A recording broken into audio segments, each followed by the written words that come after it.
Yes, these are my test taking techniques. I'm Mr. Marquise. Welcome to Mr. Marquise Tutors Me. Yes, we just had a math problem be thrown in there after we've prepared ourselves for grammar and spell checks and in any kind of grammatical errors. That's what we've been looking for, but this is just a part of test taking techniques. Now, I may throw a couple more of those math problems in here. They may throw a couple more math problems in here, but it's nothing to make you want to panic. You know what I'm saying? You calm yourself back down, you get centered, and you just want to come from a place of love. So you're going to be using your heart and your mind. You have to come from a place of love. If you know that you hate tests, then you probably will never conquer or master test taking. If you go in with the emotion of already hating test or hating the day as it gets started, you're already preparing to fail. Don't prepare to fail.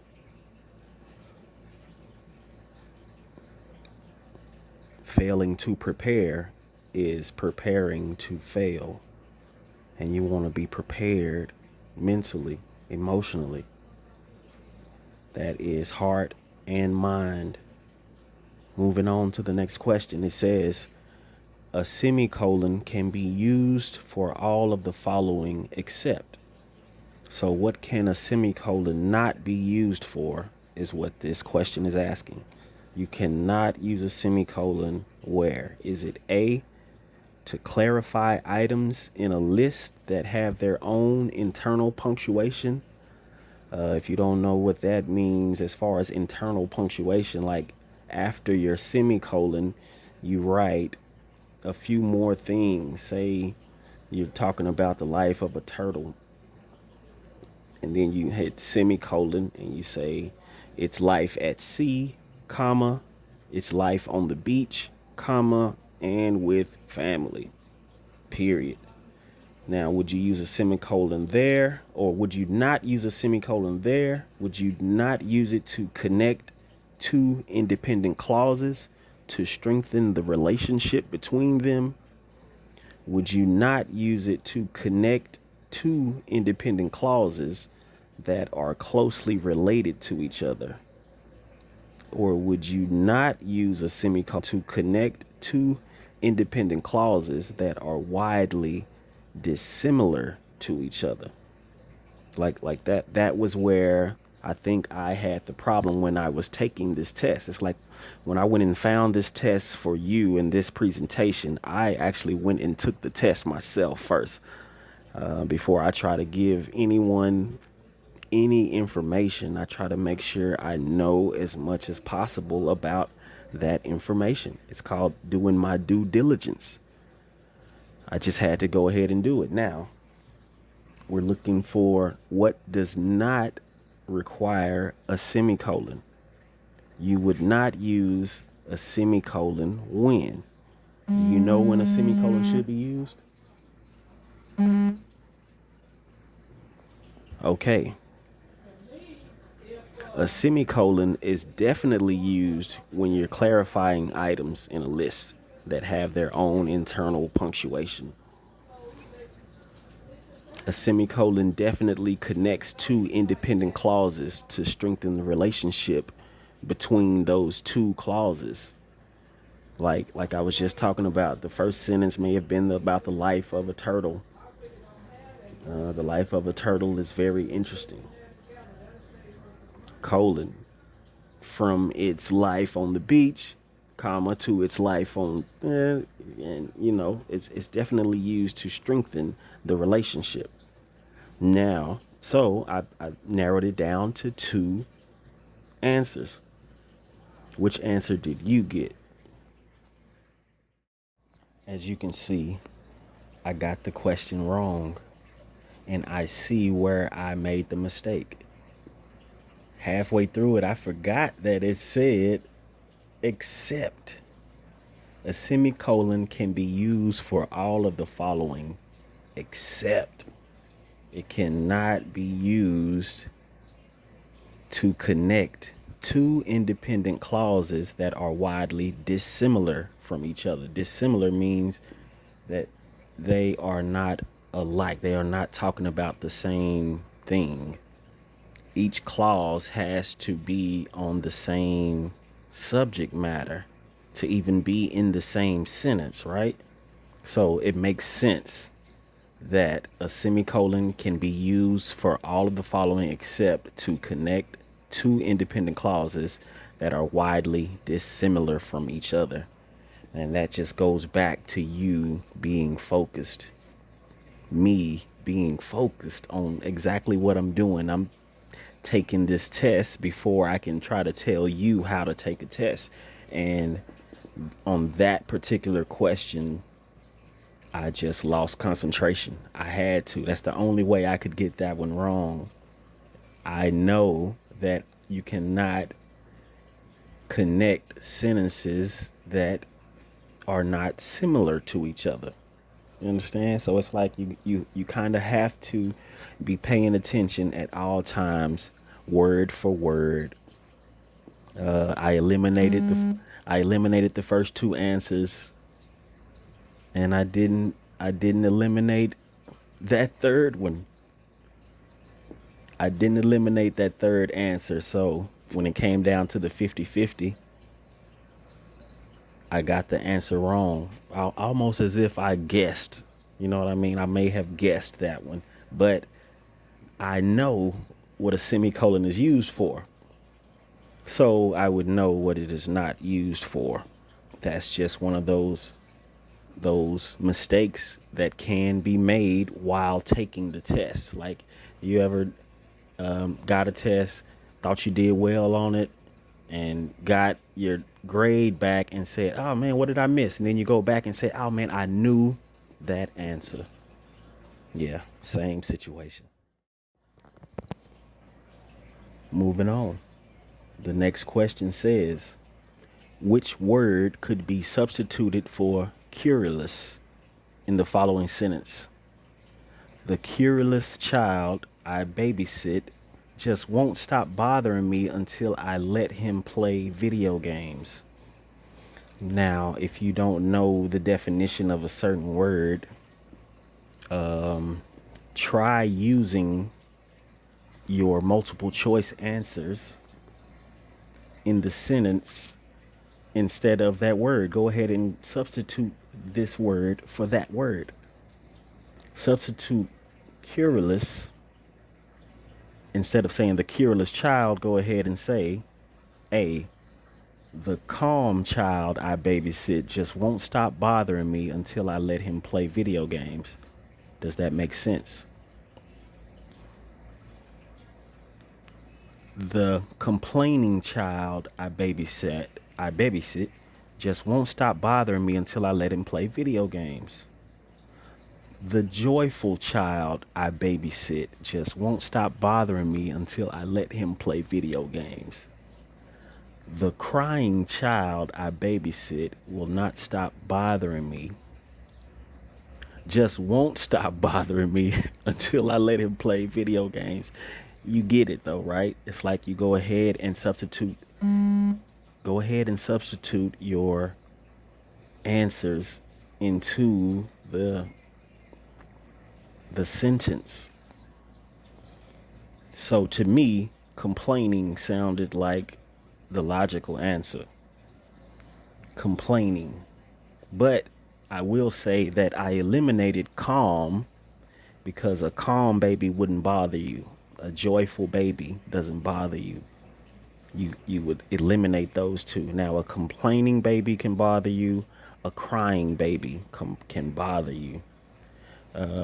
But a crying is more annoying than bothersome, right? A crying baby annoys you more than he or she bothers you. So my answer would be B, complaining. Final answer. And B, complaining is the right answer. If you answered B, you, along with 91% of other users, answered correctly. And yes, we got the right answer by eliminating calm and joyful, because that does not bother anyone. It shouldn't. A complaining child just won't stop bothering me. That it just makes sense. Make it make sense. Yes, this is pretty much just knowing definitions and understanding. This is reading comprehension. Do you understand what it is saying? Do you understand how this babysitter feels? She feels that this baby is bothering her, and the only way to bother someone is to complain or cry, right? Complaining is something that a child does. Crying is more of something that babies do, right? Babies cry. Children complain. Yes.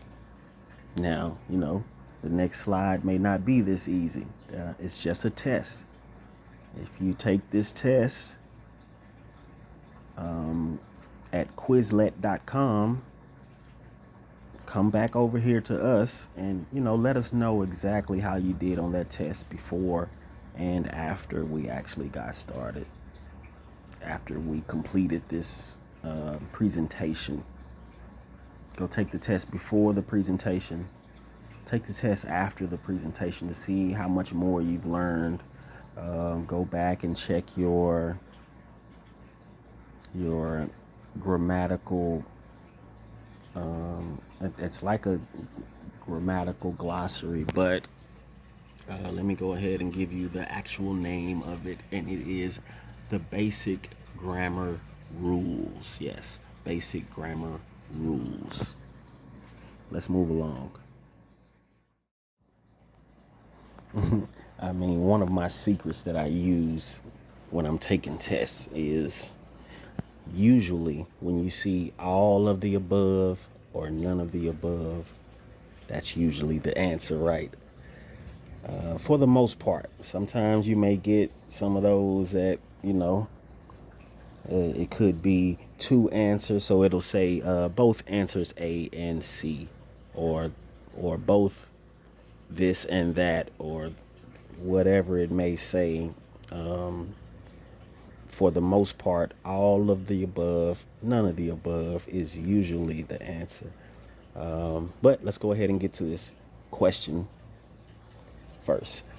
Why is visualization important? Now, you can go ahead and say, okay, A is all of these reasons. B, it makes it easier to determine the organizational structure of the text.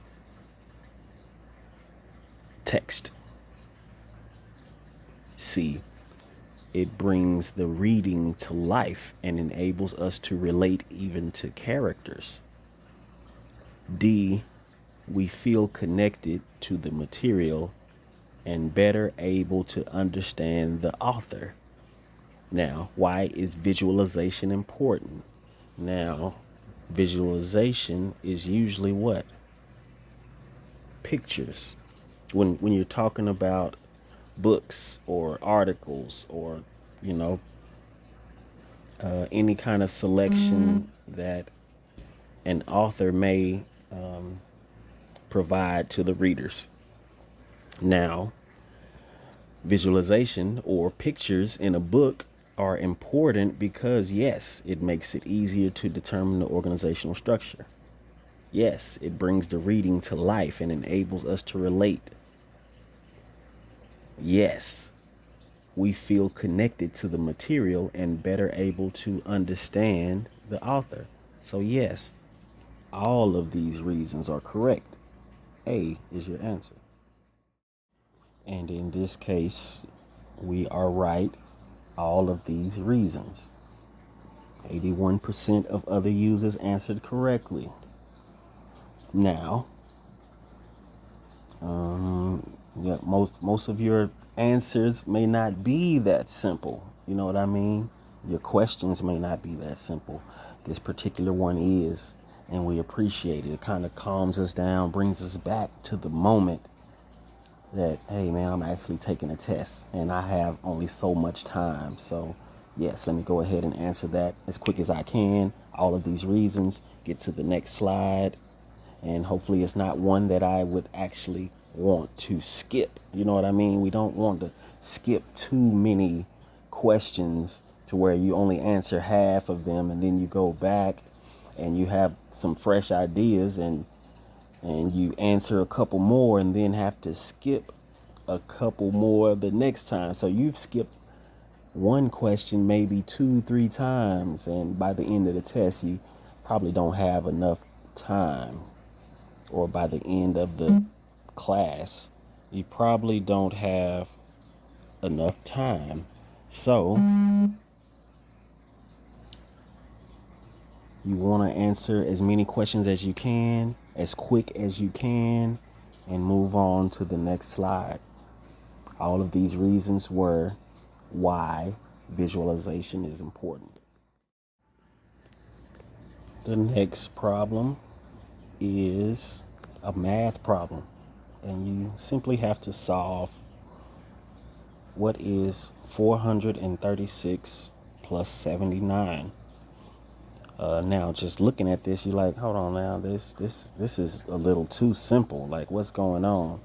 Don't worry about the simplicity of the questions and the answers. Just go ahead and do what it's asking. 436 plus 79. The first thing I would tell you to do is eliminate the first two answers, because you know 436 is already more than 415 or 405, right? It's already more. So we'll eliminate those two answers. And now we just want to see if it equals 505 or 515. Now, if you just go ahead and do the math, you'll see that after I've done the math, I see that D is the right answer, 515. It's like I can already see that 30 plus 70 is 100. So that's 500 right there, right? 6 plus the 9 is the 15. That got me my 515. Yes, it can be that simple, but remember, this is a test. They want your brain to be high, like you are super happy, super excited, and then low, to where you're just like anxiety is kicking in, anxious, and you nervous, palm sweaty type of stuff. No, we're gonna calm down, breathe, understand that not everything is going to be just super hard, and not everything is going to be this easy. Yes, the correct answer is 515. 96% of the users answered correctly. So only 4 out of every 100 students got this answer wrong. And I bet they answered 505, just moving too fast, forgot to carry the 1 to make it 15 instead of 5. But it happens. I'm just here to tell you that, hey, we have to be careful and be aware of what's going on.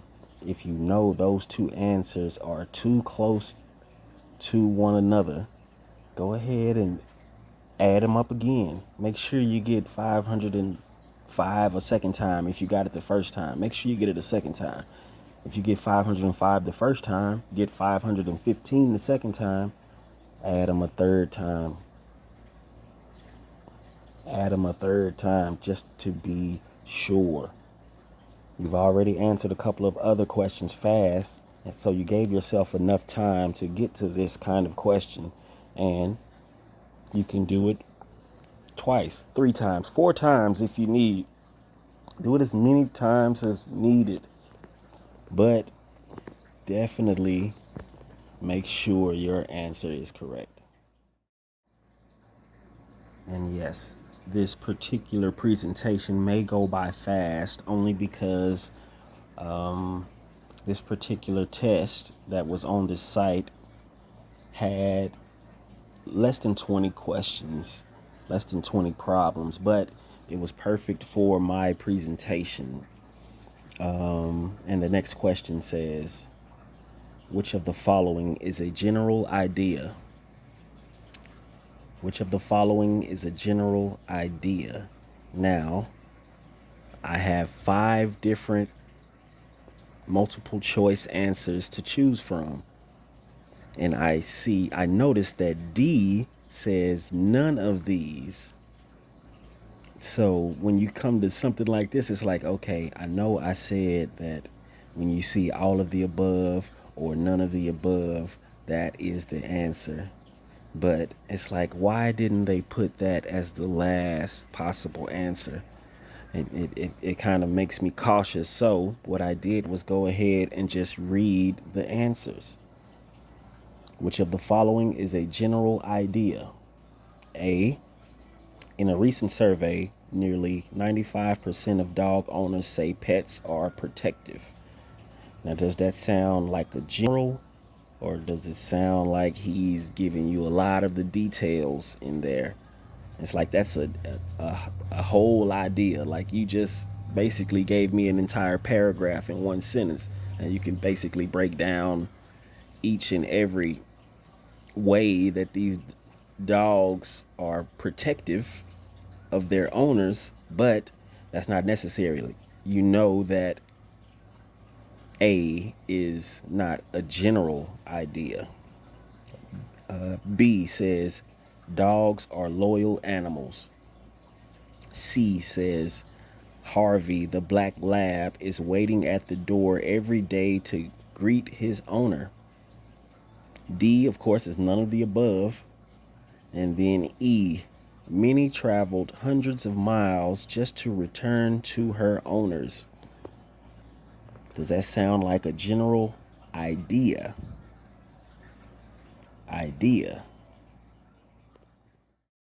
The correct answer is B. Dogs are loyal animals. And that's just a general idea. A general idea doesn't have any descriptions in there. It's not explaining anything.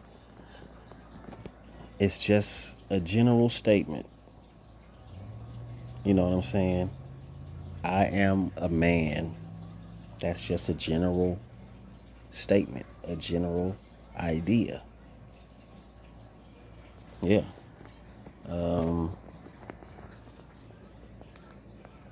Looks like 86% of other users answered correctly. Dogs are loyal animals. That's just a clear understanding of what a general idea is. A general idea is not descriptive. It just says a statement. It's straight to the point. Boom. Now the next sentences following that may expound on the idea of dogs being loyal animals. You know, it can the next few sentences may talk about how other animals are not loyal. And it can also talk about, the other sentences can talk about why dogs are loyal animals. You know what I mean? Just, we're looking for the general idea, not the descriptions and all the extra stuff that came with some of your other answers. Now, in this case, none of these was not the right answer. So you want to make sure you don't just want to go and see none of these or none of the above, all of these, and just assume that's the right answer. You want to make sure you get the right answer.